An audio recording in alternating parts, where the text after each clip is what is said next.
Thank you for a very special episode of Two Bits and Cents Investing with me, Rob. Wanted to talk about something that's kind of late breaking. Uh, CCIV has come out of the woodwork and they've announced that they want to do a SPAC of Lucid Energy. This is really interesting, and if it comes through, in my opinion, it could be a massive Tesla killer. Um, Welcome to Two Bits and Cents Investing. Again, this is a special episode.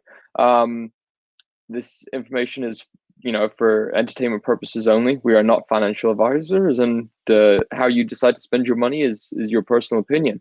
So I want to talk about CCIV. A lot of rumor and speculation has been coming about how CCIV plans to take Lucid, and I kind of agree, but at the same time, I kind of disagree.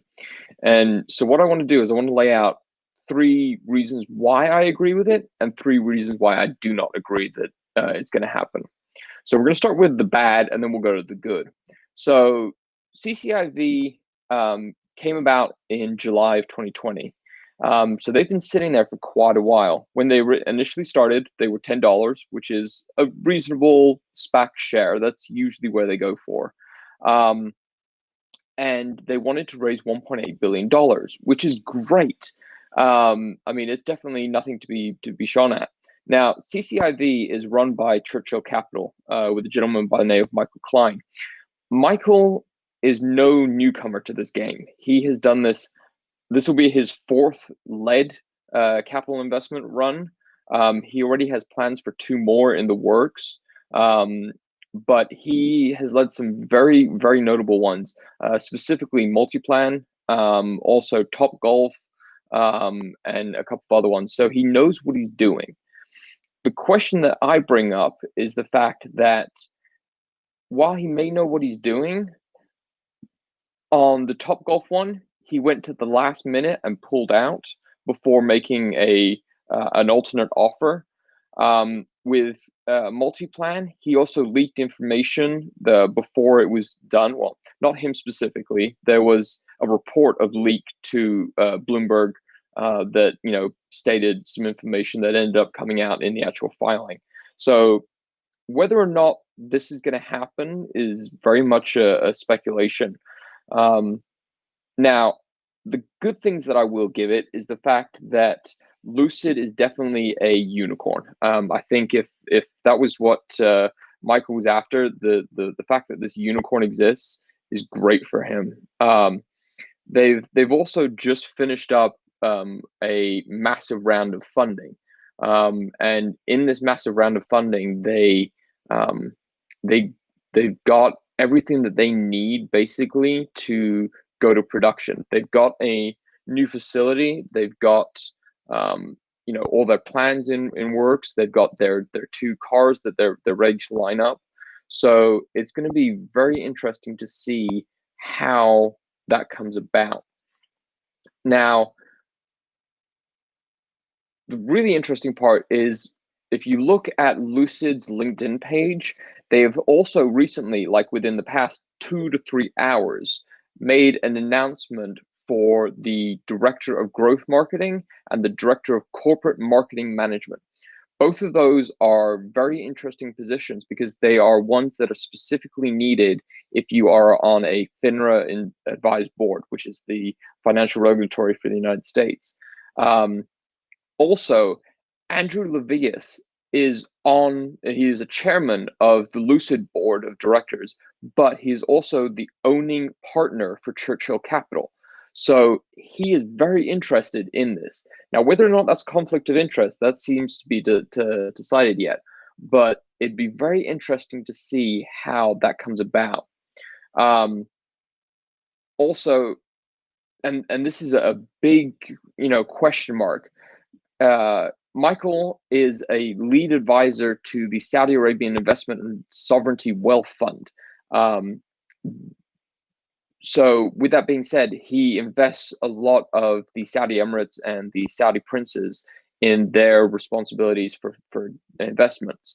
The downside to that is that the Saudi investment group is also heavily invested in Lucid. They made a massive investment. They plan to actually open a facility in Jeddah as part of their EV expansion over there and their EV, their electrification over in the kingdom. So it's very, very interesting that we now have three very closely tied individuals that are part of this entity that are all together. The big question mark about it is this SPAC, when it was originally developed back in July, was originally designed for the acquisition of DirecTV from AT&T. Share of T is the ticker symbol for AT&T. They went hot and heavy really quickly. They were extremely important to talk with each other, and it kind of just fizzled out and nothing really happened. So whether or not that just went stale and they've decided to move on from that is a big question mark. Also, the other thing is Michael was on a talk yesterday with one of the shows, and he could not give per FINRA, he can't give a yes, I'm planning to do it, or a no. But at the same time, the way that he said his no was very questionative about the fact that it could be a yes. Read into that however you may, but there is no formal, according to the SEC rulings, and I checked these not an hour before going to recording here. There is no letter of intention or a directive initiative filed on either Lucid's behalf or on Churchill Capital's behalf to regards of whether or not they're actually going to do it. So it could be very interesting if it gets filed tomorrow, and in which case I would expect the stock to soar. Now, full disclosure, I did pick up on this, and I carry about 7.5% of my portfolio right now carrying on it.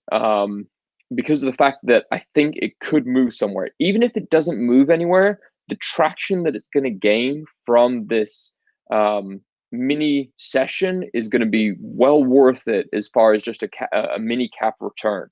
So it could be very interesting one way or another.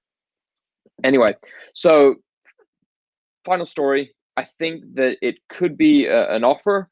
I don't know if it's something that's going to be coming here of a full extent, but it could be something definitely to watch out for. Again, this is Rob Powell from 2 Bits and Cents Investing. Have a good night.